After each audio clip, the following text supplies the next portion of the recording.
everyone. Betsy asked a really good question on the discussion board about the 099 exam. So I wanted to respond to her, but respond to everybody in case some of you had this question. So her question is, can you give me an example of citing a quotation? And also a brush up about pre-reading strategies. And then there's a question about the extra credit, which I answered in the thread. So pre-reading strategies and citing a quotation. So first, let's look at pre-reading strategies. So a good thing to do for everybody is to go back into your textbook, and you can see what you can do if you're wondering like the pages of things. You can just look here, but you also, there's like a find bar. And if it doesn't come up right away, you can do Command F. And it will find anything in a textbook, anything in like an online document. So, especially if it's a Word document, but also a PDF. So anyway, what you can do is type in pre-reading strategies.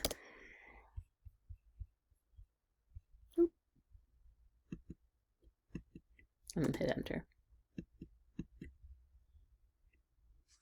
Hello, pre-reading. Right, okay, because pre-reading has a hyphen in between it. I love doing these videos because it just shows it. I go through the same things that you might go through if you were trying to do some sort of action with some sort of technical component. So anyway, pre-reading strategies. Here's a list of pre-reading strategies. Remember that pre-reading strategies are those things that you do before you read a text. In those early weeks, I was hitting home hard the power of creating YouTube, of looking at YouTube videos to build context. So that's certainly a strategy. I think that's my favorite strategy. You are going to be asked a question in the exam that I would say half of people always get wrong, despite my saying this, which is,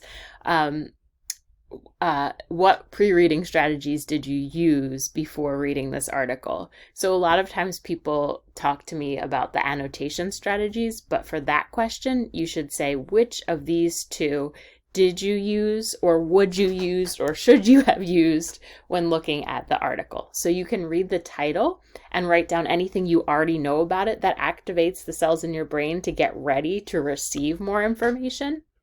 You can skim, which means read the first sentence of every paragraph, sometimes the last sentence, because you've now learned that topic sentences often tell you what's going on in the paragraph, and that the first sentence and the last sentence is often general and just intended to help you know what that paragraph is going to be about.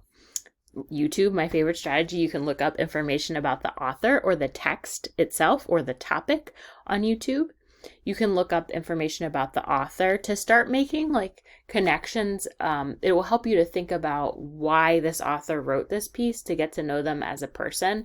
I would say, like, if you were reading something that I wrote, you would probably have an easier time reading it. Not at all because of my writing style, the topic, or anything, but because you know me as a person. So you might start thinking like, oh, she mentioned twins in it. Oh, I know that she's a mom of twins. Like, oh, she mentioned her teaching. I know that she's taught me. Like, I can kind of see where she's coming from. So that's the reason why looking up the author is good. And then questions is reading. It's not asking questions, but it's reading the questions that you're going to have to answer before you read the piece. That helps you to think about what you're reading for. Those are the pre-reading strategies, okay? And they're on page 19 of your book. And this is the picture of the person falling asleep. If you do the pre-reading strategies, you're likely not to fall asleep when you're doing your assignments. Okay, I also want to go over the annotation strategies. I know Betsy didn't ask this specifically, but it is, when you're doing your work this week, you're going to be doing two forms of annotation on the article that I gave you. Annotation basically just means notes in the margins. Some of you are writing notes in a Word document. Some of you are actually writing them in the margins and photographing them. Some of you are using track changes on Word. Whatever you're doing is great, but it's basically engaging actively, making your hand move and making your brain think as you're reading, okay?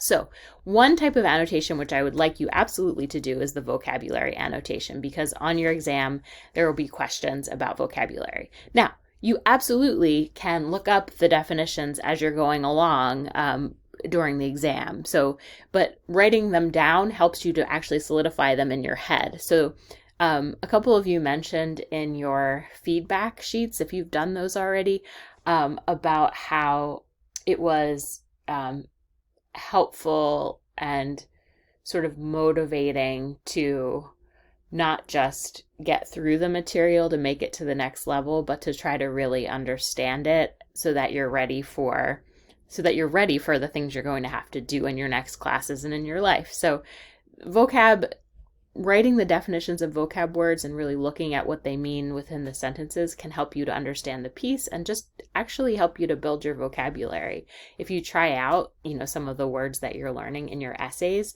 that's a great way to develop vocabulary. Okay, so connections is just what you can write, what you can relate to in the text. So what that reminds you of, like if you had an experience like that. It also can be if you don't relate to it, you can write, I don't really relate to this. I've never experienced this. What is this? Questions about how it relates or doesn't relate to your life. Key terms or concepts. This is more if you're reading like a science textbook or an informational text of some sort. There'll often be headings in bold, and you can write in the margins. It might define it for you. You can write that again to kind of solidify that in your head. Main ideas and supporting details. This is great if you're writing a summary, which all of you will be doing when you take your final exam. You're going to be writing a summary of part of the article. You can do the whole article, but I would say just pick part of the article, like 2 pages. A summary of 2 pages is really great. So you can do 2 column notes on 2 pages of the article this week if you want to help you out with your summary on your final exam week. You do have, next week is just exams. So you do have time, but you don't have through Saturday. You just have until Wednesday because of when the semester ends and when I have to get my grades in. So it is good to do some of this work up front if you're able to. Okay, visual annotation is fun. You can just draw pictures of things in the margins. You can do this on Microsoft Word too by copying and pasting images from like Google Image or your personal computer. If you have like a picture of somebody that it reminds you of, you can put that in the document. That counts as visual annotation. So I would say like if you're doing a Word document format for your annotations, you should do like a full page single spaced or 2 pages double spaced of annotations, or you're going to write in the margins and photograph it, or try to have like, I don't know, there's no real standard for it.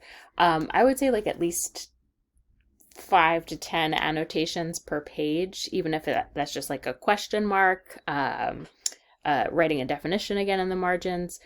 You can also Google, under Google Image, annotated essay to kind of see the amount of annotations and how people are doing annotations. In the 15-week semester, I usually give folks a sample of that to analyze, but I just didn't want to overwhelm you because you all are doing annotations really well. You're just going to be doing some more of them when you get to the next level. So, okay. So that's that. And now let me just go over make sure I have the question correct. Yes. Citing a quotation. Okay. So here we go. I'm going to open up a Word document. Here we have our blank document, and let me make the font just a little bit bigger. Okay. So citing a quotation. So let's say the quotation that you took is not from a friend and it's from the book. So let's pull up our book again. Here it is. Okay, here's our book. So let's find something like, let's do, maybe we'll do one that's related to the topic. So let's type in education. Okay. Let's see. And it's found on 22 pages. Yeah, there's the education unit. Yeah. So that was that's an article about how failure is helpful in education. This looks good. This was about the Philly school system. So here's a quotation. Education remains the single best leveler the city has to break the back of generational poverty. Okay, so this is basically saying that within Philadelphia, there's a lot of poverty and that education is the best way. This author's opinion is education is the best way to help people out of poverty. So let's take this quotation. We're going to do, let's see if it'll let us copy it and paste it. I'm not sure if it will from the PDF, but. So our first step is to copy and paste. Good, it did. Okay, so we're going to put quotation marks around it right away so we don't forget that we, have done that we have taken it from the text. So then we're going to look at the title and the author. So the author here is Kirkstra, and the page number is 105.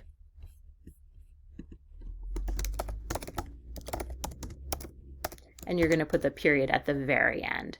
So that's it. That's how you cite a quotation, just the author's last name and the page number.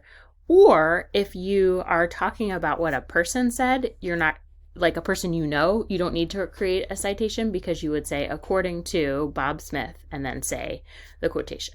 Now, if you are going to want to paraphrase this, that's a different skill. So you would then take a look at it and put it in your own words, but you'd still use the citation. So I'll just show you how to do that real quick, even though this is answering Betsy's question. How do you cite a quotation? Author's last name, page number. If you have a website, you don't put the URL there. You'll just put the title of the web page, like Education in Philly, whatever it says in the upper left-hand side of the web page. Okay. So the way to get people to have more money and overall economic security in Philadelphia is to provide them with solid schooling. And then Kirkstra. So, I can do that without going through all the different steps of annotating and such, just because I do it all the time in my own writing and in my teaching. But, so if you can, great. If you can put it in your own words on your own without going through the steps, you certainly can. But the way that I did it is I looked for synonyms, words that mean the same thing in this part of the sentence, okay? Or it could be the second sentence if you have two sentences. And then I went ahead and put this part in my own words. So the way to get people to have more money and overall economic security has to break the back of generational poverty. Yeah. And you could even put in something about the generations part. So you can say the way to get people to have more money and economic security, unlike what their families have had in Philadelphia, is to provide them with solid schooling. So education here, single best leveler, solid schooling here, you can see that. And then for the paraphrase is that you want to definitely this is not your idea. Like, think about it. Like, you might think that the best way to help make people have more class equality and economic security is through giving them stimulus checks, or through reducing racist practices in society or whatever. But this person's idea is that Philadelphia needs more money. Okay.